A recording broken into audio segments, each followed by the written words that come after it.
Hey guys, hope you are doing well. The market is in green, so most of the altcoins are pumping, and Bitcoin is doing well after the Fed raised 0.25% on its interest rates. My name is Mike Denkler from CorionX, and I'm bringing you the most important crypto news, technical analysis, altcoin, NFT, DeFi gems every day to keep you updated and educated.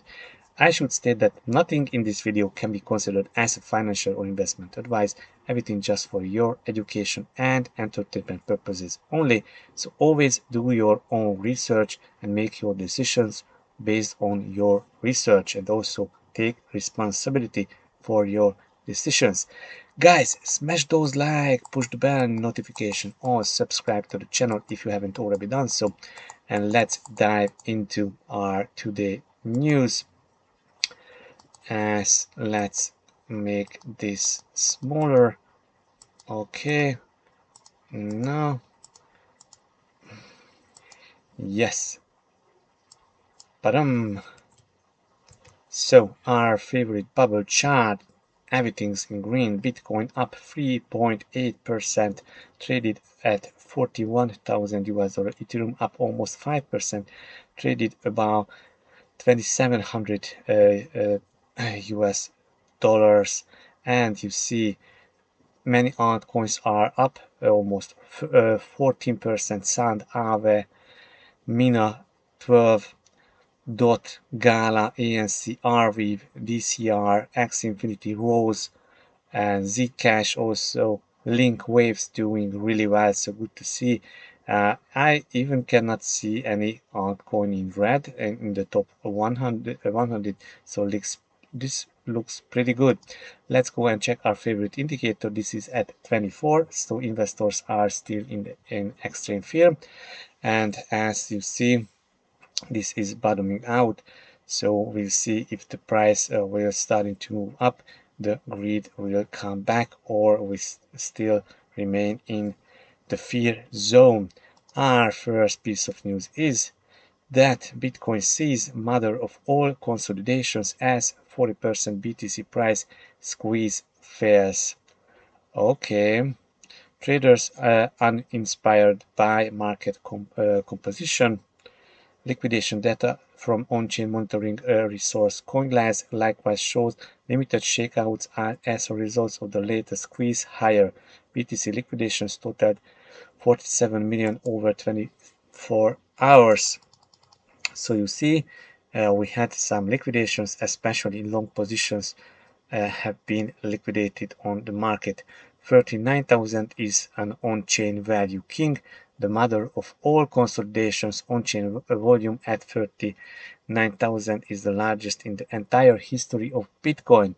Record 775,000 BTC changed hands at around 38,700 US dollars. So this is this huge spike. So this is the VPVR, the point of control. Next piece of news is short-term Bitcoin buyers transition to long-term hodlers, according to Glassnode. So short-term hodlers who have coins for less than 155 days continue to decline in November. So Bitcoin spent a volume age bands. So you see, this is the Bitcoin price, and these are the age bands, and these spikes shows us that short-term hodlers are selling their coins, upsticking spent volume 1 month and older. So 6 months plus 5%, 1 month to 6 months 2.5%, the number of the spent coins. Okay, so Glassnode noted that sales have been going into a relatively strong market that has avoided any significant moves up or down, remaining range-bound for most of this year. This is thought to be staving off a capitulation event, which often comes at the end of the bear cycle. There has not been a significant capitulation since last May, when BTC price crashed from 58,000 US dollar to 35,000 US dollar over the course of 15-day period. Bitcoin binary CDD 7-day moving average, bear market accumulation, bull market distribution, and where are we now? Is this a bear market accumulation? Yes, it looks pretty cool. Binary CDD is elevated relative to May-July 2021. Accumulation patterns are still above bear market trends, so still higher than in the bear market trends. The profit-loss ratio of short-term hodlers' supply is still near the all-time low set in mid-2021. Currently, 82% of short-term hodler coins are being had at a loss. That's huge. Glassnode stated that in an indication of the large later stage of bear market when still investors send their coins to the cold storage to lie in wait for the return of positive profit margins. Okay, so this is 82% of short-term hodlers' coins had in loss. So this is insane high. If you ask me, this is insane high. Okay. Cool. Let's go and check our next news. Macro expert Lynn Arden says cancer-proof Bitcoin could make its way onto central bank balance sheets. Here is how. Okay, let's quote.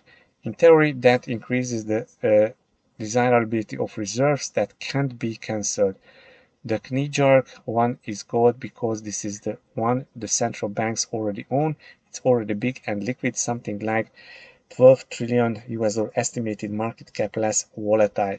The longer you look out into the future, the more attractive Bitcoin arguably becomes as a reserve asset.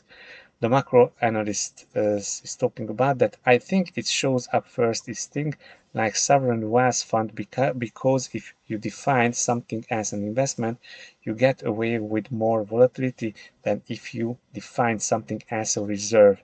So by their nature, central banks' reserves are supposed to be very conservative, so things like currencies or gold. Whereas sovereign wealth funds, they buy things like equities. Even some central banks buy equities, but for the most you see equities in sovereign wealth funds. And the bigger Bitcoin gets, the more widely had it is, the more liquidity there is, the more central banks can start looking at that as a viable mutual reserve asset because it kind of fixes two things for them. One, they have an asset that can't be frozen by an I cannot pronounce this, annihilator third party, and two, they also can go around sanctions and they can have permissionless payments, and so that is something you would think would become more attractive to countries around the world. So definitely watch this video. And let's go to our next news. Abra CEO says is bullish on Ethereum, predicts Ethereum could hit 400, not 400, but 40,000 US dollars. So the use cases are through the roof, said the executive. The network effects for Ethereum in the short term are actually more bullish to me because of the use case that are just starting to play out. I think you are talking potentially 30,000 to 40,000 Ethereum. So that's huge price prediction for Ethereum. Next piece of news is Turkey's Ankara University introduces NFT course. So first NFT course in Ankara University. So this is huge, not just a programming course or blockchain course or crypto course, but an NFT course on the university.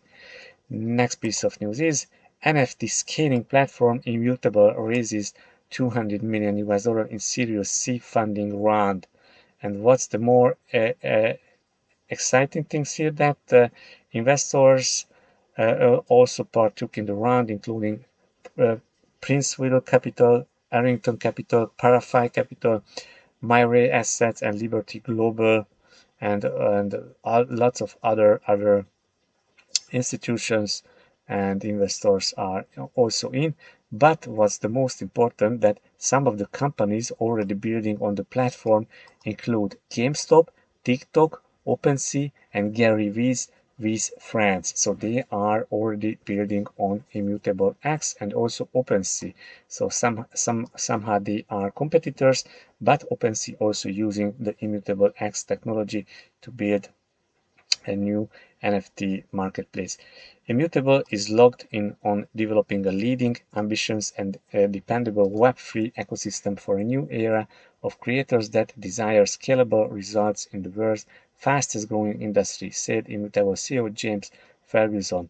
Our investment partners understand the power and potential of the Immutable X platform, and we play an integral role in this next phase of our growth.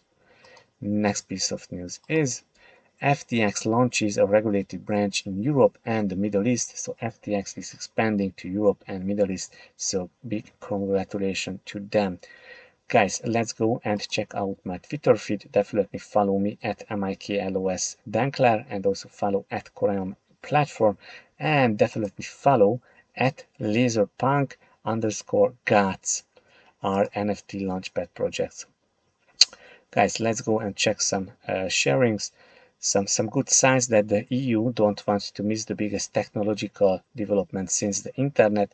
The Econ Committee of the European Parliament voted against the proof of work ban. So this was an insane bill, but they voted not to ban Bitcoin and Bitcoin mining in the EU. What if traditional financial providers will be replaced by Bitcoin? Then they will realize that they can save 3 to 4% by replacing Visa and MasterCard. Walmart alone would save up to 6.1 billion US dollar, and we haven't even gotten into the cost of chargebacks and other things. From Brian Soltis, I declare my candidacy for the US Senate. Making Bitcoin legal tender in the US will be my primary objective on the Senate floor. Okay. 54,000 Bitcoins taken out of exchanges in just 9 days. So guys, this is huge. You see that Bitcoins hold on exchanges just decreasing like hell. Next piece of news is the point of control in VPVR, 38 to 39,000, the largest on-chain volume in Bitcoin in history. So this is huge, the biggest volume candle on chain. So this is the huge point of control. Avalanche making moves in gaming and NFTs with Wildlife Studios, one of the 10 largest mobile game developers, joining Avalanche. Inflation is not likely to decline until the middle of 2022, said Powell, and Fed raised interest rates by 0.25%. USD adding BTC to its reserves, opening a new chapter in the history of money. Bitcoin becoming the standard of the new monetary good. USD, the decentralized stablecoin backed with a scarce asset instead of debt, and also backed by Luna. So this is huge. The fair notice should be the right way to regulators and officials to catch things and guide them in the right direction. Let's see how XRP Ripple case will go forward. And this is insane that there is a call out why the SEC haven't ever provided with fair notice Ripple and other crypto companies. Cool, guys, so that's it on Twitter, and let's go and check our farms. If you are holding ERC20 version of CorionX, go to farm.corion.io, provide liquidity on Uniswap in the CorionX Ethereum pair, and then look up your LPs and earn a 330% APR. If you are holding Binance Smart Chain version of CorionX, go to PancakeSwap, provide liquidity, and look up your LPs and earn up to 330% APRs. So guys, this is huge. Let's go and check what the Bitcoin chart is showing us. So Bitcoin is sidewaving, is consolidating, and now it's getting closer to 42,000 US dollar, and this will be a huge resistance zone for Bitcoin, and now traded below support and resistance. So this is a nice candle that we see here. And also let's check Ethereum. Ethereum is also doing well, traded just about 2,700, and Ethereum is going into the apex of this triangle and of this wedge. So something should be happening for Ethereum. At least if breaking 2800, that would be a sign that Ethereum wants to go up. Otherwise it will just consolidate further, or even just breaking down. But good to see the increasing volume on the charts, and we see few other altcoins are preparing for the run up. So guys, definitely share your favorite altcoins that from the top 50. We will take a look into the charts of that altcoin, but for now I should say that trade careful. The market is in green. If you made, then take some profits. If not, that will be prepared and move up your stop loss. So guys, that's it for today. Smash those like, push the bell notification on, subscribe to the channel. Also join our Telegram. You find the link in the description. Nice conversation going on. Also, Laser Guards bounty campaign is live. I will make a separate video about that, so definitely follow all the Laserpunk related news, and join our Twitter to get to be notified on time. So guys, see you tomorrow. Enjoy your day. Bye bye.